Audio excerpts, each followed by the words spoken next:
everyone, welcome to another video. As always, my name is Jay, and today I will be reviewing the new Ork Morkanaut model from Games Workshop for the Orc Army. First of all,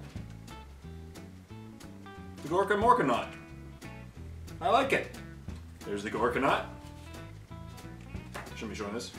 And the Morkanaut. And one is more focused on Gork. One is more focused on Ork. And yeah, so one is essentially a little more offensive, supposedly, and one's a little more defensive. The Gorkanaut has a different gun, a slightly more offensive gun. I really don't think so. But yeah. And it's really cool. It has what's it called? The Death Storm Mega Shuda, which is cool. And then there's the Morkanaut, which is more defensive, and it has a big mech inside. It has a custom force field. And personally, I like the Morkanaut better. Leave a comment in the comment section down below what you think. But I'm a fan of the Morkanaut. That's what I have to say. I really like the Morkanaut.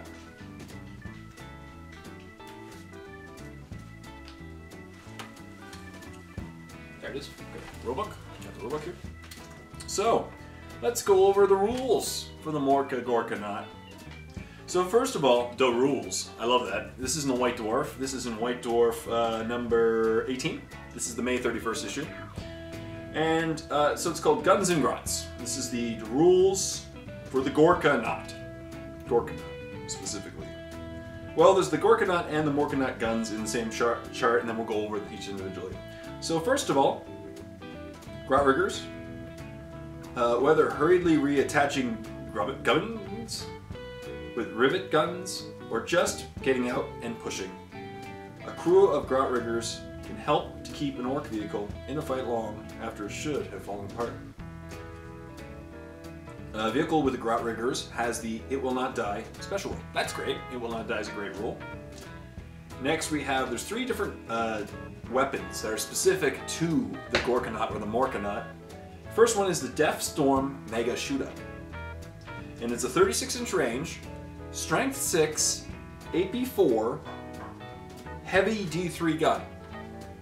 Now, to be honest, I'm not that impressed with this gun. Now, leave a comment in the comment section down below if you disagree with me. But, I don't know. Like, the problem is, on average, you're getting 10 shots. 3 will hit. Strength 6, so if you're shooting at Space Marines, that's probably 2 or 3 wounds. But they'll pass 2 of them. There's no AP, right? AP 4. It would be good against other Orcs or other Tyranids. Maybe some Eldar. Most Eldar now are 3+ armor. Tau, you know? The Strength 6, see the problem is, it doesn't really have a niche to me. See, like the Strength 6 gun of the Hive Tyrant with Devourers, it's nice because you hit on most of your shots and then you wound on most of your shots. But these, they're not going to be really good against vehicles because, as I said, you'll probably get, on average, maybe 3 hits. And then 3 hits on a tank, maybe a pen on a Rhino. And against infantry, it's only AP 4. So I really just... I don't know. I don't see this as being a really amazing gun. And it's heavy D3. So, 3d6, sorry. Heavy 3d6. So, you could get up to 18 shots. Could get 3 shots. You could get 7 shots. You know, I'm going to roll 3d6 right now. Let's see what this is. Let's see. Alright, 10 shots. Statistical. So, I don't know. To be honest, Death Storm Mega Shuda. Next is the Custom Mega Cannon. And custom, obviously, you know that if it's a custom Mega something, it's probably on a big mech, so this one's definitely got to be on the Morkanaut. And Rubik just came and burped in my face. I don't know if you heard that. Also 36-inch range, strength 8, AP 2, heavy 1 blast, gets hot. That's not terrible. It's only a blast. It's not large blast. I'd be really happy if it was a large blast. But it is strength 8 and AP 2. So again, this actually could have a job. It could puncture. You know, it's a blast. So even if it scatters, who cares? It'll scatter a little bit. But it could, you know, pop light armored vehicles, or could take down squads of you know, Terminators. But I don't know. Like, I think it'll serve a better purpose than the Deathstorm Mega Shuda. That's all I know. Like, I think the custom Mega Cannon is better, in my opinion. I think it has more of a role. It can take down, you know, Terminators. Takes down like a Wraith Knight. It could hit and wound. It, you know, destroy a lot of stuff. High strength, and it's a blast. It does get hot, but hey, it's an orc, right? It, you know, 1 in 6. Go for it. And finally, there's the Clogged Orc, or possibly Mork. It actually says that, or possibly Mork. And whenever I see brackets, I always get in that tone like, possibly. And it's a giant power claw. I actually thought it might be D, based on the trends and how the Imperial Knights were D. But nope, it's just strength 10, AP 1, melee concussive. So that thing can open anything you throw at it. Yeah, that's awesome. So now there's 2 versions, obviously, the Gorkanaut and the Morkanaut. The Gorkanaut is more expensive technically for the base model, but the Morkanaut, you wouldn't really run it at its normal base cost, I don't think, by any means. So we'll start with the Gorkanaut, 245 points, and it is a walker. It's a vehicle walker. I'm guessing it's heavy. It doesn't really state that. Yeah, it doesn't say, but I'm guessing it's heavy. Maybe I'm wrong. Leave a comment in the comment section down below if it's heavy. I think it's heavy. And it's weapon skill 4, ballistic skill 2. It's an orc. Strength 8, which makes no sense because it has a claw, which is strength 10. I guess you can weapon destroy it. Front armor 13, side armor 13, rear armor 12. So that alone is pretty hard to get through. That's some pretty good armor. And it's a walker, so if anything charges it, it's going at 13. Initiative 2.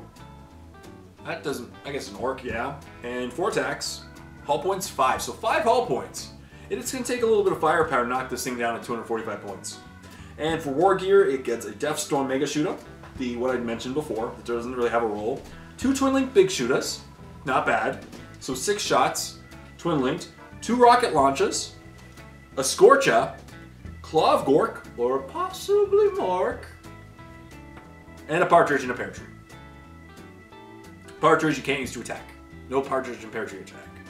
Now the special rules, it has Rampage. Now I don't know what Rampage is. Let's see if it's in the main rulebook. Is it the demon, like, just it goes crazy and runs or something? Rampage.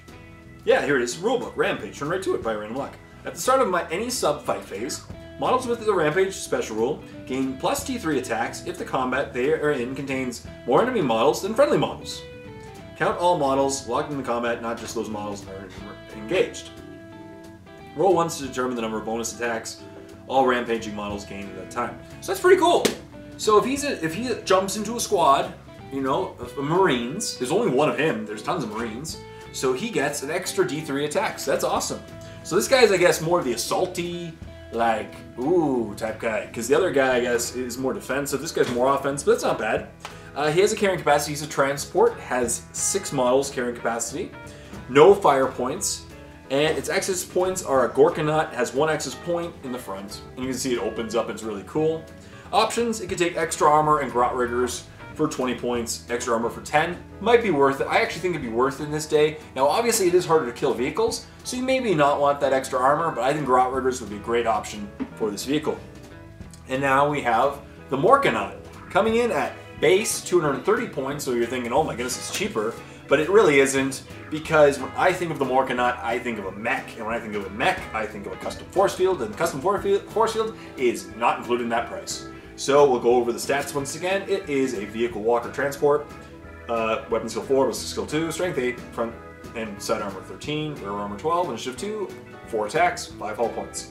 Now, its weaponry, it has 2 twin-linked big Shudas, once again, custom Mega Blasta, a custom Mega Cannon. So custom Mega Blasta alone, you get a good strength 8 shot off, and then a custom Mega Cannon, another big shot off, 2 rocket launches, another great shots off, and I believe because it's a walker, you can fire 2, I believe, a turn. I might be wrong, but I've read through the rules. And And yeah, I think it can fire 2 weapons, and also there's a Clogged Orc, and possibly more. Once again, 6 models, transport capacity, no fire points, access point from the front, and its options. First one is it's 50 points to take a custom force field. That being said, as you probably are well aware, I love running my cans and my Death Dreads, and this would be amazing to sandwich in there. And for 280 points, I get a 5 hull point scary, scary beast with a custom force field. That's pretty awesome. Now, obviously, one high-strength pen could end up blowing it up, but custom force field is a great mobile cover save, and no matter what, it will get a cover save, and that's pretty sweet. So I am actually a big fan of the Morkanaut, and obviously extra armor and Grot Riggers for 10 and 20 points respectively. So that's it. Those are the rules, and yeah, I'm actually a big fan of it. I am going to be playing with the Morkanaut. You count on it. Soon. Battle reports, Morkanaut. Yeah.